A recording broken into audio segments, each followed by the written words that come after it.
नमस्कार दोस्तों, ये video editorial compilation for mains का पार्ट है। आप प्लेलिस्ट में जाके एडिटोरियल की वीडियोस पेपर वाइज और टॉपिक वाइज देख सकते हो। और अगर आप दिसंबर 2019 के बाद की वीडियोस को देखना चाहते हो तो वीडियो के नीचे मौजूद ज्वाइन बटन की सहायता से आप मेंबरशिप को ज्वाइन कर सकते हो। चलिए डिस्कशन स्टार्ट करते हैं।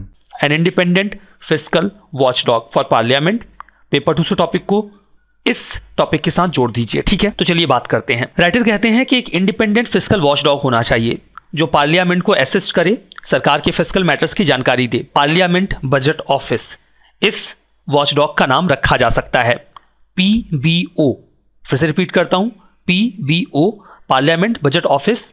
ये बेहतर तरीके से बहुत फोकस्ड डिबेट प्रोवाइड करवाएगा मीडिया को और इलेक्टोरेट को भी। देखिए, जब इलेक्शंस आते हैं तो हम सभी बड़े उत्साह के साथ वोट करने जाते हैं और पूरे कॉन्फिडेंस के साथ वोटिंग करते हैं, लेकिन समझिए कि बैकग्राउंड में वर्क क्या करता है, हम बैलेट बॉक्स तक पहुंचते कैसे हैं। इसमें कई सारी चीजें वर्क करती हैं। मंथ्स एंड ईयर्स का डेटा जो हमने कन्वर्सेशंस के जरिए, न्यूज डिबेट्स के जरिए गैदर किया होता है, ओपिनियंस, ये सभी हमारे वोटिंग बिहेवियर को शेप करते हैं। फैक्ट्स एंड एविडेंस जो हम गैदर करते हैं वो भी हमारे वोटिंग बिहेवियर को शेप करते हैं। इसके आधार पर हम पूरे कॉन्फिडेंस के साथ जाते हैं और वोटिंग करके आ जाते हैं।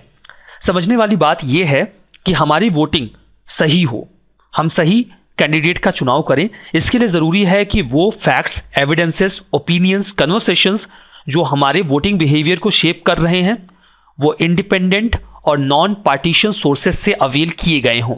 अगर वो फैक्ट्स और एविडेंसेस ही डिस्टॉर्टेड हैं तो आपका ओपिनियन और आपका वोटिंग बिहेवियर भी डिस्टॉर्ट हो जाएगा। ये केवल एक वोटर के लिए ज़रूरी नहीं है, ये हमारे पार्लियामेंटेरियंस के लिए भी ज़रूरी है। सरकार या गवर्नमेंट डोमेन में जो डेटा होता है वो हर पार्लियामेंटेरियन के लिए एक्सेसिबल नहीं होता। ध्यान दीजिएगा, बहुत सारे लोग गवर्नमेंट से बिलोंग नहीं करते, वो अदर पार्टी से बिलोंग करते हैं जो या तो अपोजिशन में है या अपोजिशन में भी नहीं है। तो वो पार्लियामेंटेरियंस डिबेट एंड डिस्कशंस में सही तरीके से अपना ओपिनियन नहीं रख पाते बिकॉज उनके पास डेटा का वो एक्सेस नहीं होता जो सरकार को होता है। ऐसी स्थिति में हमें एक ऐसी बॉडी की आवश्यकता है जो कि बहुत ही इंडिपेंडेंट मैनर में जो फिस्कल डेटा है उसे गैदर करे, पब्लिक डोमेन में लेकर आए और पार्लियामेंटेरियंस को भी प्रोवाइड करवाए।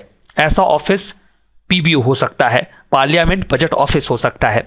ऐसे किसी भी ऑफिस में जिन लोगों का अपॉइंटमेंट किया जाए वो पॉलिटिकल एलिजियंस यानी कि राजनीतिक निष्ठा या फिर एक्सपीडियंसी, राजनीतिक सुविधा के आधार पर ना किया जाए, बल्कि उनकी बजटरी, फिस्कल और इकोनॉमिक मैटर्स में एक्सपर्टीज के बेसिस पर किया जाए।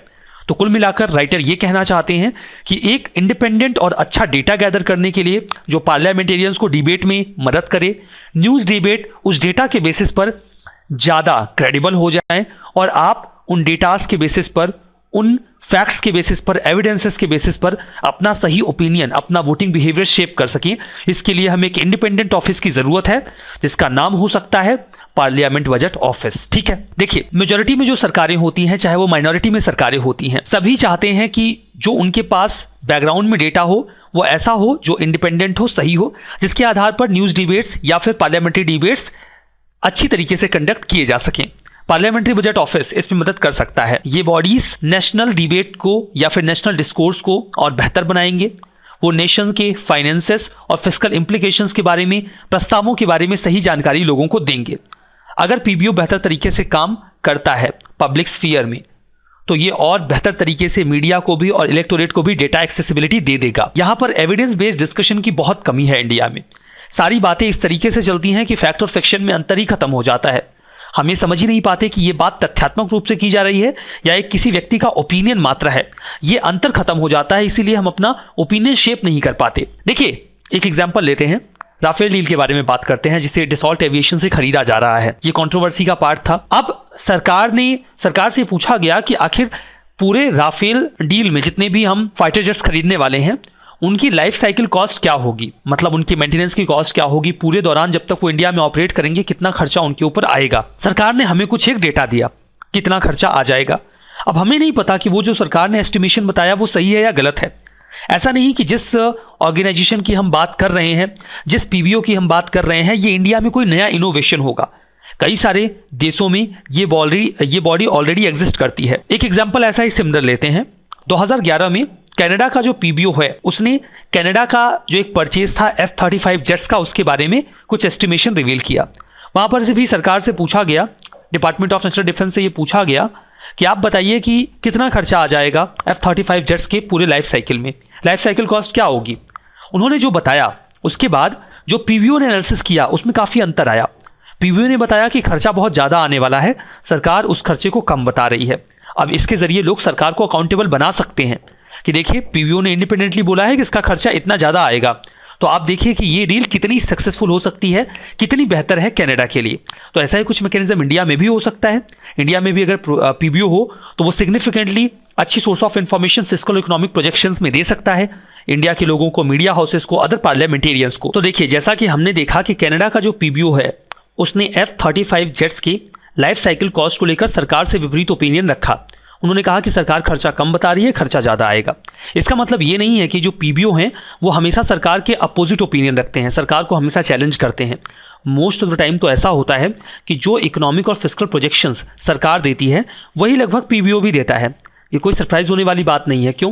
क्योंकि जो डेटा सोर्सेस, जो इकोनॉमिक मेथडोलॉजी सरकार अपनाती है वही तो पीबीओ भी अपनाता है। अगर सरकार सही एस्टिमेशन दे रही है तो पीबीओ का भी एस्टिमेशन वही होगा, अलग नहीं होगा। देखिए जब तक पीबीओ जैसी कोई इंडिपेंडेंट या नॉन पार्टीशन ऑफिस ना हो, बॉडी ना हो, तब तक ये डिटरमाइन कर पाना बड़ा मुश्किल होता है कि जो डेटा पार्लियामेंटेरियंस के लिए अवेलेबल है वो सही है या नहीं है। क्या वो डेटा इतना क्रेडिबल है कि वो उस पर अपनी डिसीजन मेकिंग कर सकते हैं। अब देखिए होता यह है कि सरकार के सामने जब ये क्वेश्चंस रेज किए जाते हैं कि आपके प्रोजेक्शंस गलत हैं, तो सरकार सिविल सर्विसेज के जो ऑफिशियल्स हैं उनको बोलती है कि आप फर्दर रिसर्च एनालिसिस करिए और देखिए कि जो प्रोजेक्शन बताया जा रहा है वो कितना सही कितना गलत है। लेकिन अब ये सुविधा पार्लियामेंटेरियंस के लिए तो अवेलेबल नहीं होती कि वो हमेशा उनके पास सिविल सर्वेंट्स हैं, सेक्रेटरीज हैं जिनके ज़रिए वो पूरा प्रॉपर एनालिसिस करवा पाएँ। ये एक्सेसिबिलिटी उनके लिए नहीं होती। इसीलिए वो यूजुअली डिबेट एंड डिस्कशंस में बहुत ही ख़राब क्वालिटी के थर्ड पार्टी डेटा पर रिलाई करते हैं, जिसे अवॉइड किया जाना चाहिए। उनके पास भी क्रेडिबल सोर्स से क्रेडिबल डेटा होना चाहिए ताकि वो अच्छे से सरकार को अकाउंटेबल बना सकें और एक अच्छी डिबेट भी की जा सके। यहाँ पर एक बहुत ही रीजनेबल क्वेश्चन हमारे सामने आता है जो अक्सर अराइज होता है, वो ये है कि जब ऑडिटर जनरल का ऑफिस है जिसका यही काम है कि वो देखें कि जो प्रोजेक्शंस किए जा रहे हैं इकोनॉमिक एक्टिविटीज़ में वो सही है या नहीं है, तो आखिर एक नई बॉडी की आवश्यकता है क्या।